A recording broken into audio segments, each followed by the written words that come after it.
welcome. This is who we are, Tucson Functional Medicine. We're located in Tucson, Arizona, but we have patients all over the world.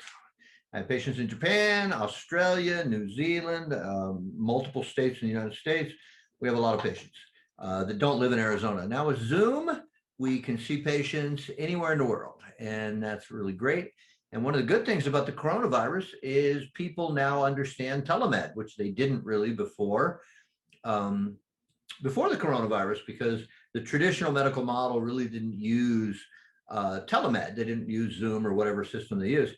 And so there really was no understanding of that, but now there is. And so a lot of people would much rather, I have people that live in Tucson that don't actually come into the office. We just do it through Zoom, and that works fine. It doesn't matter whether you're actually physically in the office anymore. This comes from the CDC. With 60% of Americans having a chronic disease, life expectancy is decreasing for the first time in decades. Since 2013, life expectancy has been decreasing in America. So Tucson Functional Medicine provides individual health plans focusing on the cause of your health issue, helping you restore your quality of life and enjoy the life you deserve. So this came out, I think it was 2013, I think is when this graphic came out. And at that time, 6 out of 10 Americans had a chronic disease, 4 out of 10 Americans had 2 or more. Chronic disease is now making up about 80%, 80 to 85% of the deaths that are happening every year. And this is what we must focus on in this country if we're really going to improve our quality of life, and we're not going to spend all the money that we saved for our whole life on doctors visits trying to get our health back. So what we're going to talk about today is what Hippocrates said. Now, all doctors will tell you that Hippocrates is the father of medicine. And he made 2 really super famous statements. This is one: all disease begins in the gut. The other statement that he made is, let food be your medicine and medicine be your food. And the average medical doctor has little, if any, training in nutrition at all. That's how far away from the foundations of healthcare, being Hippocrates, that we've gotten in our traditional medical system. But I still believe that all disease begins in the gut, and one of the biggest problems with this is leaky gut. And we're going to talk about that one today. So we hear this all the time. I went to my primary doctor and they did a bunch of tests. They told me that everything was good. Why do I feel so crappy if everything is good? And this is the frustration, one of the big frustrations that where functional medicine has become reality, because patients are frustrated with scheduling a visit 2 months out, spending an hour in a waiting room, and then, spending 7 to 10 minutes with the doctor, and the doctor just wants to put you on another bottle of pills. And, that's, people are getting frustrated with that. And so people are really looking for the solution of their health problems. People don't mind taking pills temporarily, but they don't want to take pills for the rest of their life. And that's one of the tenets of functional medicine, is we want to teach the patient to need the doctor less. Health doesn't come from you going to the doctor. Health comes from you understanding what you need to do to be healthy. And it's lifestyle. Everything is lifestyle. Lifestyle here in our program, we break it up into 4 parts. We have diet, exercise, stress control, and sleep. And one of the biggies that we're going to talk about today is stress, because that is one of the leading causes of leaky gut. And we'll talk about that as we go through it. So the core values: with you, we co-create health. I can't make anybody healthy. I can guide you. I can help you understand it. I can, kick you in the butt or give you a shoulder to cry on, but I can't make you healthy. The only person that can make you healthy is you. No one else can make you healthy. So with you, we co-create health, because I've been in school forever. I know a lot about health, but you may not. And so we need to team up as a partnership to actually help you co-create health. All chronic disease has a root cause. I don't care what disease you're talking about. Every chronic disease has a root cause. That's what functional medicine is all about. Functional medicine is all about seeking out the cause of the problem and helping you deal with the cause so that you don't have to be on pills for the rest of your life. Now, do functional medicine doctors use pills to force organ systems back to where they're supposed to be? Yes, we do. But it's temporary. That's one of the biggest differences between a functional medicine doctor and a naturopath or a naturopathic doctor. I have both degrees, so I can kind of say this. There's very little desire to get you off of pills if you go to a naturopath. A functional medicine doctor wants the pills to force the organ systems back to doing what they're supposed to do. But once the organ system gets back to doing what they're supposed to do, the lifestyle should enable that organ system to continue to operate correctly without the need of pills. So functional medicine does not want you to go to the doctor all the time, and does not want you to take a bunch of pills. I mean, we have to at the beginning just to force the organ systems back. But then if you've been serious about lifestyle, you just shouldn't have to be on most of the pills. The patient determines the outcome, not the clinician. You don't go to the doctor for the doctor. You go to the doctor for what the doctor can help you overcome or fix or whatever. And I understand that. And nobody comes in here to see me. People come in here with the hope of what functional medicine can do for their quality of life and their health. That's really what it's all about. Unfortunately, we've made medicine about the system, about the doctor, about surgery, about lab tests. And I'm not against any of those things, but a healthcare system should be about the patient, not the system. So I'm a guide. I can help you, but you are the traveler. So one of the things I say to my patients a lot is I'm really good at throwing rocks in the creek, big rocks, but I can't walk the rocks. You have to walk the rocks. I can teach you, I can help you, I can encourage you, but the bottom line is you have to make the decision to change your lifestyle, because lifestyle is either moving you towards health or moving you away from health. There is no status quo. And most Americans pay no attention to their lifestyle until, and their health for that matter, until it's gone. And then everybody's, freaking out. So who is this seminar for? Someone who's looking for the root causes of their issues. So we're going to show you basically how we get to the root causes of leaky gut today. Okay. And the treatment is based upon what the cause is. And we can't really go over a specific treatment because your cause of leaky gut might not be the same as the next person that comes in here. So people have a lot of different causes. Someone who deeply values their time. So we talked a little bit earlier about, you schedule an appointment, you wait a couple months to get in, and then you sit an hour and a half in the waiting room. Then they finally call your name. You think, I'm going to see the doctor. Oh, no, they're going to take your blood pressure, put you in what I call the extended waiting room. And you sit in there for another half hour, 45 minutes, and then the doctor pops in. A medical doctor told me this the other day. I didn't know this. And I don't know if it's all insurance companies, but he was saying that insurance companies will no longer pay for an office visit longer than 15 minutes. Now, I don't think doctors spend longer than 15 minutes with their patients anyway, but now there's absolutely no justification to spend that kind of time because they're not going to get paid. So what we have is insurance compensatory based protocol of medicine. So someone who's at the end of their rope. Functional medicine is relatively new in the public's understanding. And so right now we're really getting two types of patients. We're either getting the type of patient that's already health-minded. They've already, been on this journey. And now what they're looking for is someone to help them squeeze more health out of this journey that they're going on. Or they are so sick that the medical system has pretty much thrown up their hands because they can't really figure out what's going on. And these are the two types of patients. Now, what we hope will happen in the future with functional medicine is functional medicine doctors will be looked at as one of the first line defenses in the healthcare system.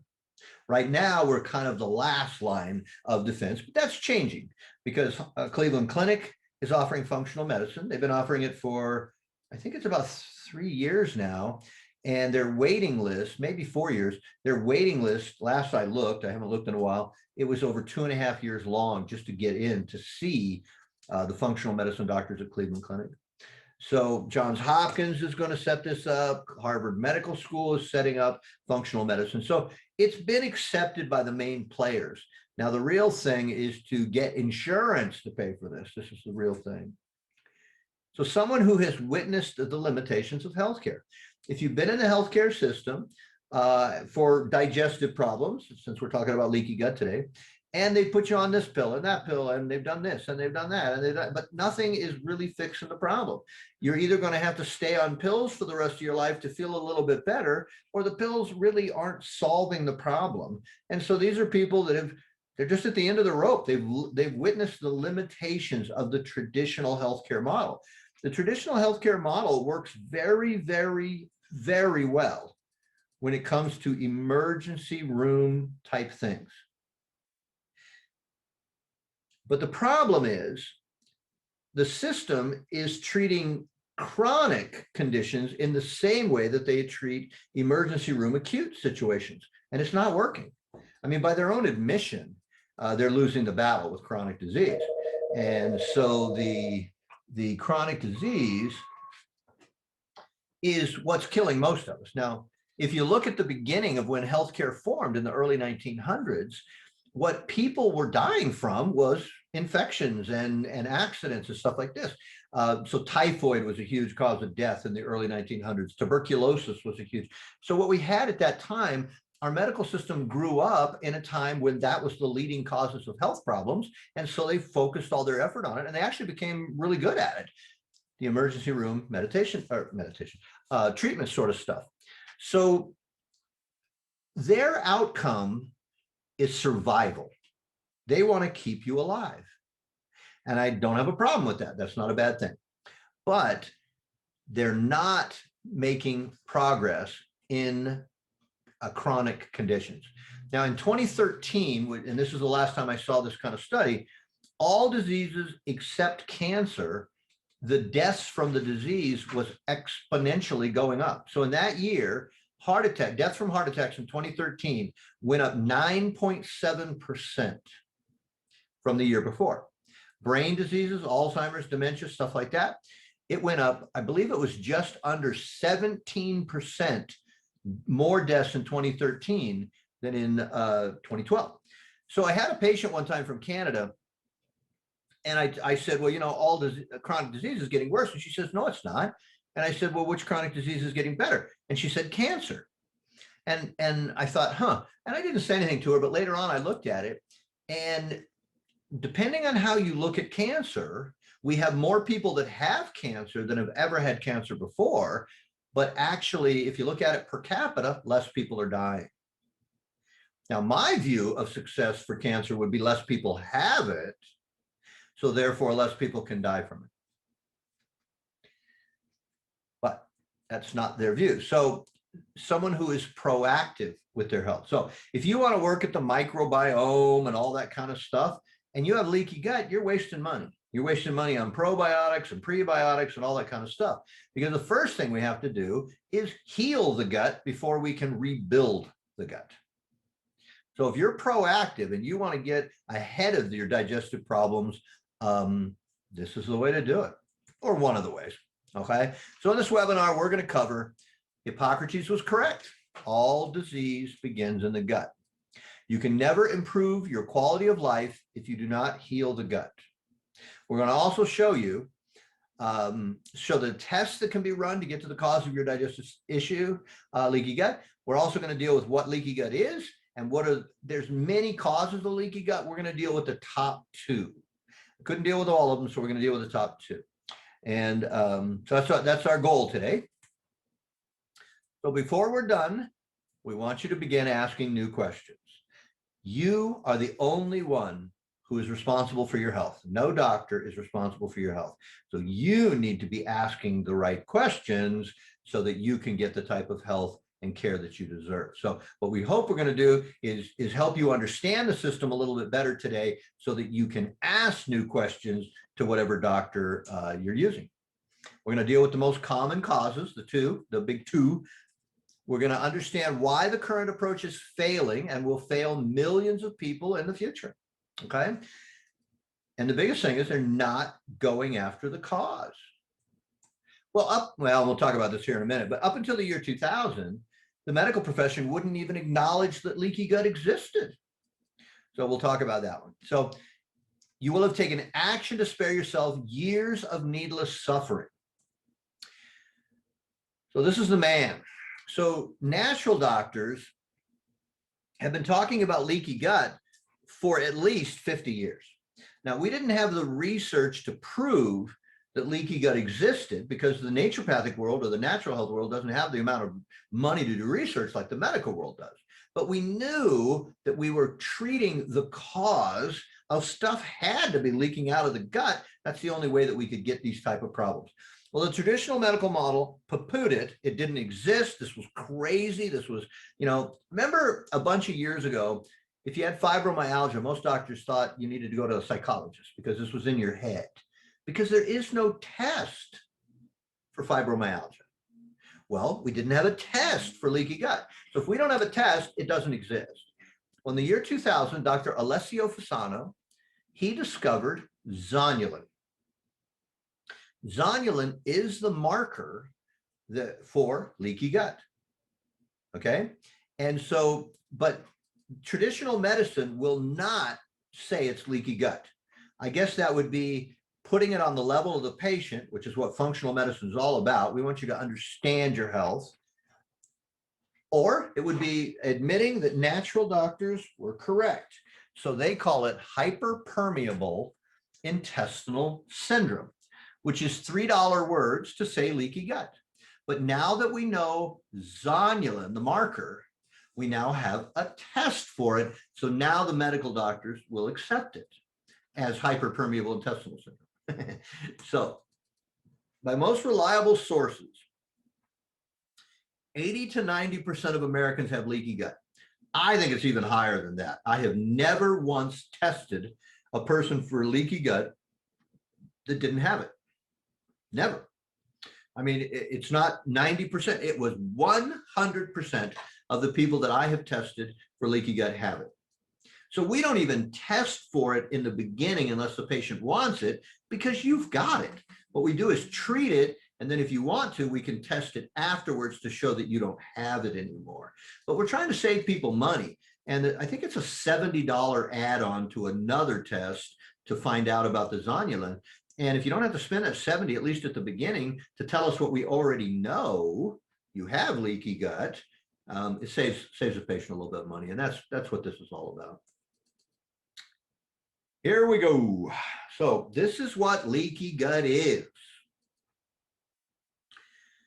So in between these cells, now, okay, this is your bloodstream, I think. Let's see how they got it set up. Yeah, this is the bloodstream. And this out here is your digestive tract, okay? So what we have is called tight junctions. And a tight junction is a space in between these cells that the food particles have to be broken down enough to be able to fit through this space. And this space is 1 to 3 microns. And you ask, what in the world's a micron? Well, let me put it in perspective for you. A red blood cell, which we cannot even see with the naked eye, is 6 to 9 microns. So a red blood cell can be 3 times the size or more of the tight junctions. And we can't even see the red blood cell with the naked eye. So when we get leaky gut, what happens is we get these big spaces in our digestive tract. So most of the research says that this space going from 1 to 3 microns here, it goes to 200 to 300 microns here. Now, the purpose of the digestive tract is to, 1, keep toxins in the digestive tract so they never get into the body, and 2, to keep food in the digestive tract long enough to where the food can pass through this tight junction so that it can be used in the mitochondria, the little energy plant of the cells. Now, we have about 30 trillion cells. I want to meet the guy who actually counted those, but they say we have about 30 trillion cells, and each cell has its own little power plant. I live in Tucson, and our power plant is called TEP, Tucson Electric and Power. And so every cell has its own little TEP, but it's called the mitochondria. So this tight junction holds food out here until the food gets broken down enough to pass through here, because this space is the size of the food so that it can be used in the mitochondria to make energy so the cell can do whatever the cell's supposed to do. And if we have this big space here, two things can get through. Food particles that are too large to be used by the mitochondria and be used in the body can now pass through. Well, it's too large to be used. The second thing that happens is all the bugs that are supposed to be kept out here can now pass through and get into the bloodstream and be taken around the body. So leaky gut is huge. Leaky gut is an enormous problem that can really compromise your health. Now, here's one of the problems. Experts say that probably 95 to 97% of food allergies are caused by leaky gut. We're not actually allergic to the food. We're allergic to the size of the food because the size is too large to be used in the mitochondria. So if it can't be taken into the cell and used in the mitochondria, it just floats around. And when something floats around, it becomes viewed as an antigen or something that shouldn't be there. And so then what the body builds is called an antibody to go get rid of whatever that food product is that is too large to be used. And we may be part of our food allergy testing may be a reaction to the antibody that the body prepared based on the size of the food, not that you're actually allergic to the food. I hope that makes sense. And at the end, we're going to try and quit a little early so you can ask questions, because this gets a little complicated, but that's what leaky gut actually is. So these are some common symptoms of leaky gut. Autoimmune disease. And in the year 1999, we learned about the gut-brain connection. So if you want to read a book on this, it's called The Second Brain.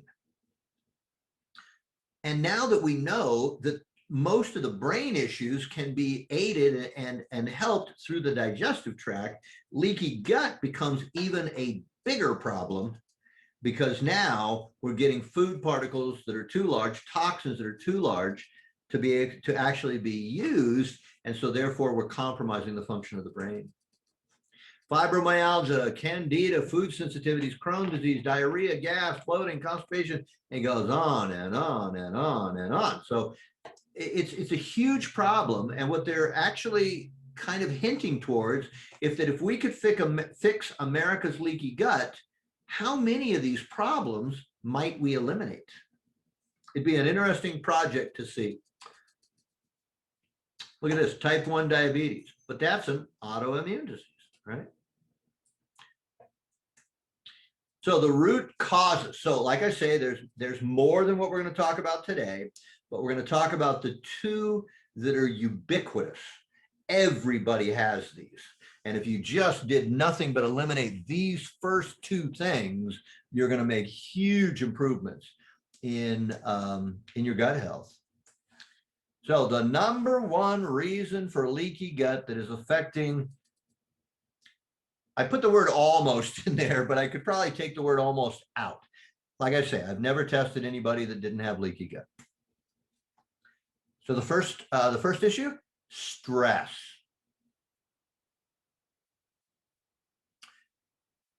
Stress. So when we think about stress, we think about the saber-toothed tiger. The problem is, to the best of my knowledge, we don't have saber-toothed tigers anymore. But what we have now done is in America, and the rest of the world I'm sure too, but in America, we have now repackaged the saber-toothed tiger. So the saber-toothed tiger is now harassment, stress, mortgages, deadlocks, conflicts, debt, bullying, husbands, wives, kids, parents, coronavirus, anxiety, tax. So Most Americans are stressed from the moment they wake up till the moment they go to bed. Now, stress has become so common that almost everybody comes in and says, I'm not stressed. I don't have any stress. And it's just not true. And we actually run a test called the Adrenal Stress Index test. And we're going to show you a little bit about how the stress thing works. Here in a minute, I drew some stuff out to kind of help you understand this. But we have repackaged the saber-toothed tiger. And most people's stress has become so common in America that we have learned to adapt to it so we don't think we're stressed, even though we are. And the stress is still causing damage in the human body, whether you think you're stressed or not. So this is really interesting. So this is what we call the autonomic nervous system. So this is the fight and, man, I should have been an artist, huh? Fight or flight is the sympathetic nervous system. And this one is called the resting and digesting, or sometimes I've heard it called the feed and breed. So what we're going to do, since we're talking about digestion today, we're going to go through and show you when we're stressed, we're in the fight or flight, what does the body do to the organs involved in digestion? And when we're not stressed, what does the body do to organs in digestion? So the first one is the salivary glands. And these are glands in the underneath your tongue that starts kicking out enzymes and stuff to help start digesting sugars in our mouth as we chew them up. So when we're in the fight or flight, the body shuts down salivation. We also use saliva to mix with the food as we're chewing it so that it mixes up and we get this thing called a bolus and it's broken up so we can do it. Well, what happens when we're in the resting and digesting or the parasympathetic? It stimulates salivation. In the stomach, we inhibit digestion when we're in the fight or flight. What do we do when we're in the resting and digesting? Stimulates digestion. The liver, okay? The liver is used to detox the body. We also create bile in the liver and the cystic duct and stuff like this. But when we're in the fight or flight, we use the liver to make sugar. And this process is called gluconeogenesis. So write that down if you want to impress your friends. Gluco means sugar. Neo means new. Genesis means the creation of. So when we're in the fight or flight, we're using our liver to build sugar. When we're in the resting and the digesting, we stimulate bile release because we need bile to break down fats. But when we're in the fight or flight, we're running away from the saber-toothed tiger. We're not even thinking about digesting food. The intestines. When we're in the fight or flight, we inhibit peristalsis. Now, peristalsis is the movement of the food down the digestive tract, right? So you take a, I don't know, carrot, and you give it to your dog.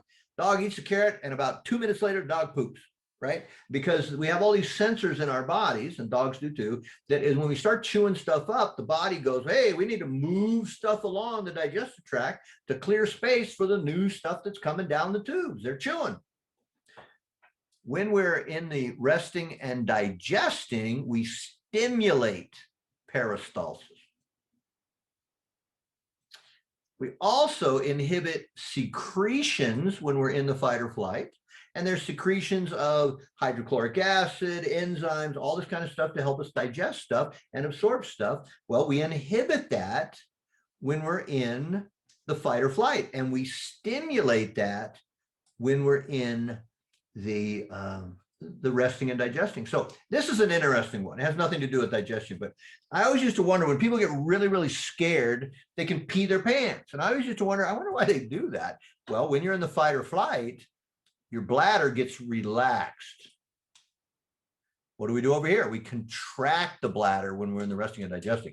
And the only thing that I can think of, and understand this is completely hypothetical. I don't have a clue whether this is real or not. But if the body's trying to run away or get away from some threat, the body wants to be as light as it possibly can. So maybe that's why it relaxes the bladder to get rid of that extra weight of the bladder. I don't know if that's true, but that's a fascinating one. So what you'll see is in the sympathetic or the fight or flight, we are inhibiting all of the digestive system.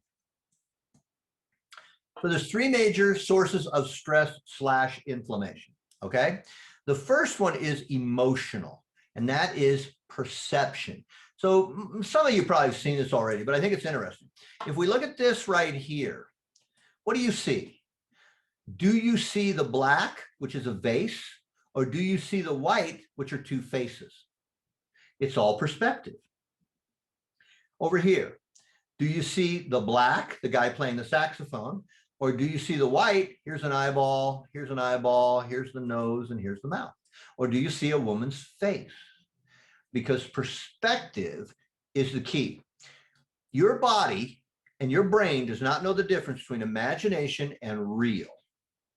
So if I see a saber-toothed tiger, I react. If I think there's a saber-toothed tiger out behind my car, my body reacts the same thing about something that might be true or might not be true. So let's go and look at this one right here. So I drew this out.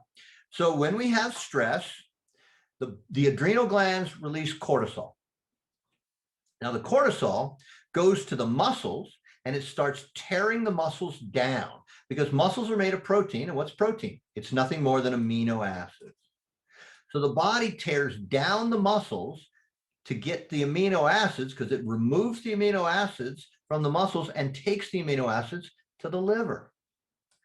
Now, remember what happens when you're in fight or flight? The liver is making sugar. Now, cortisol also goes to the gut lining, which is made of amino acids, and steals the amino acids from the gut lining and takes it to the liver. Now, the liver takes all these amino acids and it makes sugar, gluconeogenesis, because the sugar is now needed for my muscles, my heart, and my lungs, so I can deal with the stress, the saber-toothed tiger or whatever, better. So when we get stressed, the cortisol from the adrenal glands can go to the gut and steal amino acids, which guess what that causes? Leaky gut. So the second way is dietary stress. Okay, now I'm going to show you that one. So here's what happens. A person eats too much sugar. The pancreas kicks out insulin to put all that sugar in the cells. So what does that create? Hypoglycemia, not enough sugar in the blood. Now your brain uses sugar for fuel. So your brain is constantly monitoring to make sure there's sugar on the way to the brain. And when the brain sees there's no sugar in the blood, hypo, that creates stress to the brain. And what does the brain do? The brain causes cortisol to be released from the adrenal glands. It's exactly the same as what I showed you on the other, but this is the stress being caused because we ate too much sugar or we don't eat often enough. Low blood sugar can be caused because you don't eat often enough, or you eat too much sugar and the body sends out the insulin to take it and put it in the cells. But what happens after the brain says, oh, there's no food for me, it creates stress in the brain releases cortisol, and it goes and does exactly the same thing that we showed you on that last slide. So gluconeogenesis. Now the brain's happy because we're making sugar that's going to get put in the blood and get taken to the brain so it can operate. So stress is one of the leading causes of leaky gut. Why? Because the cortisol is stealing the amino acids from the gut lining, and it will make holes in the gut lining, stealing that the amino acids to take it to the liver. So what's the second most common reason for leaky gut? Gluten. Gluten is one of the major inflammatory markers in our life. And gluten, the word gluten in Latin actually means glue, and that's what we use gluten for in this country. We use it as a glue. So, think about making bread. If you ever made bread, the dough can get sticky, right? And that stickiness is because of gluten. Gluten is a lectin, and gluten and regular lectins, but gluten is the biggest one we have to worry about. You can eliminate all the other lectins from your diet, but we can't, well, we can, but it's much more difficult. every person that has ever come in my office and said, oh, I stopped gluten a couple of years ago. No, they didn't. They may think they did, but they didn't. And we're going to talk about why that is here in a minute. So what grains have gluten in them according to the FDA? So the FDA, the government has decided that there's only 13 grains that have gluten. So to say your food is gluten-free, all you have to have is not have one of those 13 grains in your food product. So in your PDF handouts, which you should have received an hour and a half ago at 11 o'clock, we try to send them out before because we do contain in your PDF handouts a picture of every one of these slides. It's a handout with spaces off to the right, so you can take notes if you like. So if we go by the, oh, and what I said that for is I gave you the list of what actually has gluten in it. Did you know there's gluten in shampoo, toothpaste? All makeup has gluten. Lotions have gluten. All artificial flavors, natural flavor, all this stuff has gluten in it. So if you go by what the FDA says has gluten in it, you're going to be consuming a lot of gluten. Okay. So in your PDFs, handouts got the list of the foods, food additives, and non-foods that include gluten. It's 5 pages.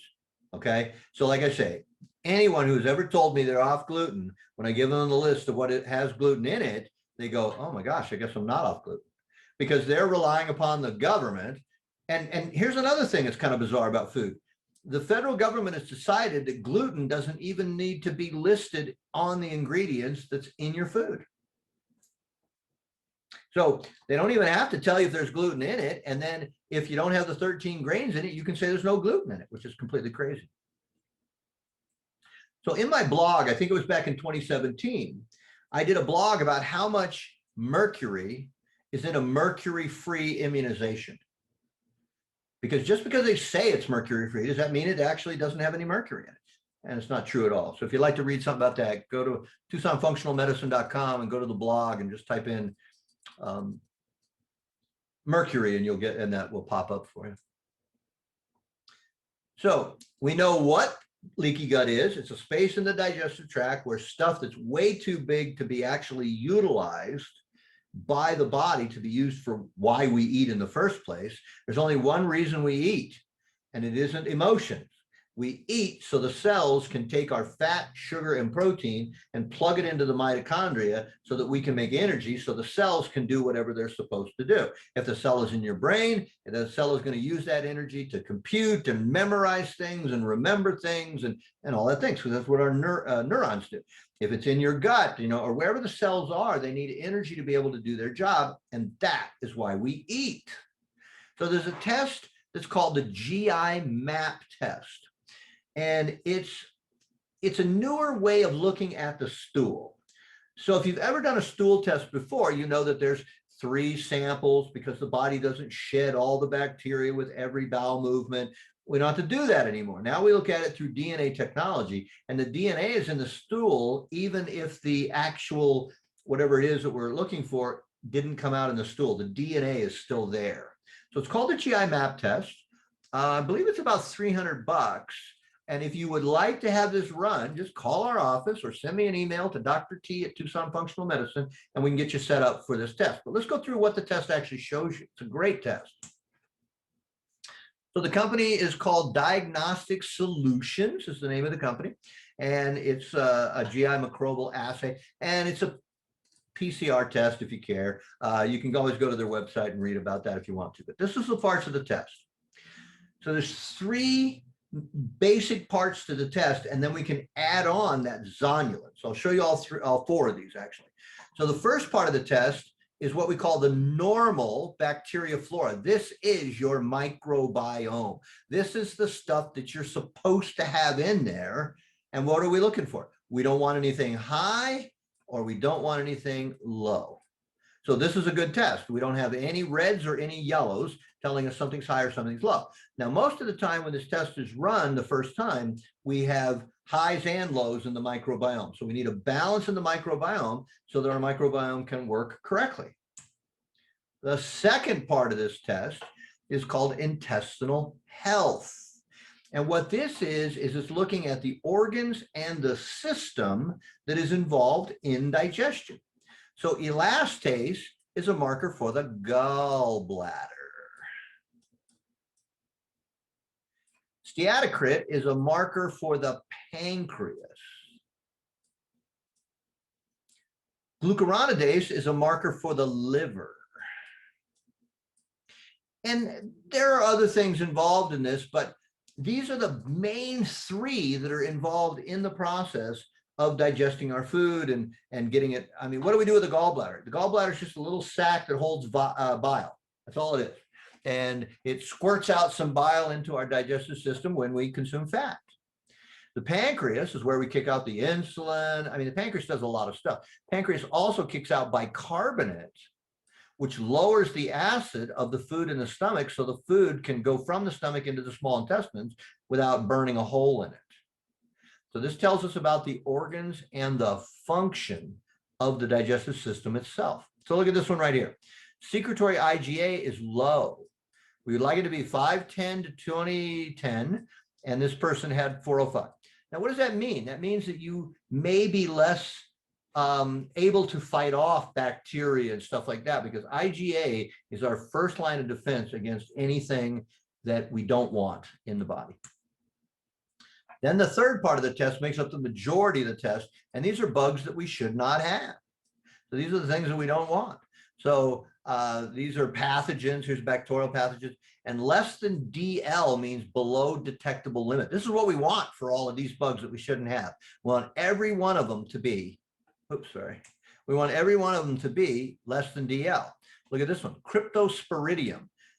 This person has it, but it's not so high yet that it's causing issues. But that'd be something we would keep an eye on. So 3 parts of the test. The first part is the microbiome. The second part of the test is the organs and the system itself. The third part of the test is all the bugs that we shouldn't have. Now, if we want to take a look at zonulin, it's an add-on test that we can add on to the GI map. Here's zonulin, and it's supposed to be less than 107, and this particular person has 176.6. So like I say, I've never tested a person before we treated them that didn't have leaky gut. So we can probably save some money, not run this test at the beginning at least, treat it, and then take a look at it if you want to see that it's gone.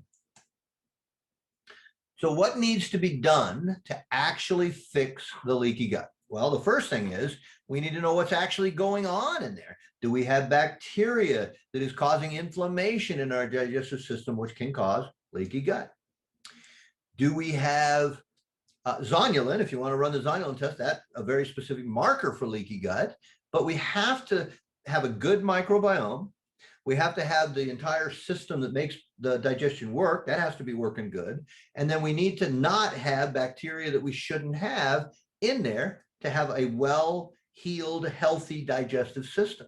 So the first thing you got to do is get a marker for where are you currently. And that's that GI map test. And I think it's about $300, I think. We always have the test kits in here. So if this is something that you would like to run, you pay the lab, you don't pay me for the test kits. And so we have the kits, we give you the kit, you run the test, you send it into the lab, and then the lab sends me and you the results, and then we do it. But one of the biggest things that we need to do is reduce stress and inflammation. So remember, in the November of 2019 ARP bulletin, they're now saying inflammation is undermining our every chronic disease in America and causing early death. Now, natural doctors have been talking about inflammation for many, many, many, many years, but now it's become on the radar for the traditional medical system, and we must reduce inflammation. So how we teach it in our program is there is conscious stress control, unconscious stress control, and then what we call our contingency plan. And we actually help people understand that so that we can actually reduce stress. You can never eliminate all stress or inflammation. You know, it's like the chicken or the egg. Did inflammation cause stress, or does stress cause inflammation? And the answer to that question is yes. So we got to reduce stress so we can just lower the entire toxic load and inflammation on the digestive tract to start with. Now, the information we get from this test is how we heal the gut, because we have to find out what's going wrong in your digestive system before we can heal it. So we use this. You got to reduce the stress so we're not constantly creating leaky gut. And then we need to heal, either balance the microbiome, kill bugs that shouldn't be there, aid the gallbladder, pancreas, liver, whatever it is. And then what do you do once you've done all these things? You get to live your best life ever. Okay. So we have created a program in here called the Total Health Program. Now, will it deal with leaky gut? Well, of course it will, but it deals with a lot of other stuff too. But today for us, we're talking about leaky gut. So our Total Health Program runs the test, does the evaluation of the test, puts you on whatever supplements you need to deal with the overgrowth, leaky gut, things like that. We reduce stress. Sleep is another huge issue when it comes to leaky gut. And diet. We showed you how diet does it, but the lifestyle things, and that's what our functional medicine program is about, is teaching you the lifestyle program so that you can do this for the rest of your life and live a good, healthy life. It's a winning combination of a program that is built around you and the results that you want. One of the first things we tell our patients is, and we talked about it a little bit earlier, you're not here for me. You don't care about me. What you care about is the system. And our healthcare system should not be about the doctors. It should not be about the pharmaceutical companies. It should not be about the insurance companies. It should not be about the politicians. It should be about the patient. And functional medicine strives to make you the focus of our program, because you are the key to success. You understand your body better than any doctor ever can. You understand your body better than any test can ever tell us. So to ignore the most important information source that we have, being the patient, is foolish. Now think about this. Insurance will not pay for an office visit over 15 minutes, and doctors rarely spend 15 minutes with you. And how much about you can they be focused on in 10 minutes? Not much. But I tell people, it's a simple program, but it's challenging. Being healthy is not very complex. We've made it very complex to create this chasm between you and the doctor, and you have to keep going back to the doctor because the doctor is the one that knows about your health. That's insanity. You're the one that needs to understand about your health, because your body will react differently than anyone else's. So you don't need to go get information. You need to go to a doctor that will help you understand the information and how it applies to you. No two people respond exactly to the same program. No two people. So here's a funny thing. I have a husband and wife going through this program. He has an autoimmune disease, and we had a different diet that we were starting the program with that I just don't think is as aggressive against inflammation as we need to be. So we changed the diet. Well, when we put both of them on the diet that we used to do, a lot of her digestive symptoms went away. But he didn't really notice a whole lot. Well, now we moved them both to the diet, which is really serious about inflammation. He's feeling much better. She has a lot of the digestive problems that have come back. So this is what functional medicine does. Functional medicine works with you to understand how you are dealing with the things that we want you to do. And it's not always the same. So for her and him, if she continues to have digestive problems, we will take her off of that inflammation diet that's working for him, and we'll probably go back to the diet that we did before that worked well for her. The program has to be flexible for you. So there's a statement that we use: the one with the most flexibility always wins. Because if I want to go here, but I don't care if I come this way, this way, this way, or this way, all I care about is getting to the conclusion. We have a much greater chance of getting there because we're not locked into methodology, we're locked into results. So here's what we covered today. What is leaky gut? Those big spaces, stuff can go through there that shouldn't be able to get through there, get in the bloodstream. The mechanisms of leaky gut and why it's so dangerous. Well, we talked about the big food particles, but what are some of the mechanisms, right? They're the causes. They're the things that cause stress. Inflammation, and that's one of the biggest things that can cause leaky gut. So what are the most common? We talked about that. Stress is number one. Gluten, inflammation caused by gluten is another, and lectins is another big cause of the problem. and then an understanding of the testing that needs to be done to understand the health of your digestive system. If we don't run a test specifically on you, since you're an individual, how do we know what to treat? You may have horrible bacterial overgrowth, or you might not have any bacterial overgrowth, but your microbiome is helter-skelter. The other person that their microbiome might be good, but they got tons of bacteria that they shouldn't have. So it has to be dealt with on an individual basis, and that's why we have to run the test, figure out what's causing the problem in you. We don't put people in boxes. We try to base our entire treatment program around you because you're the key. You're the key to this whole thing. So I'm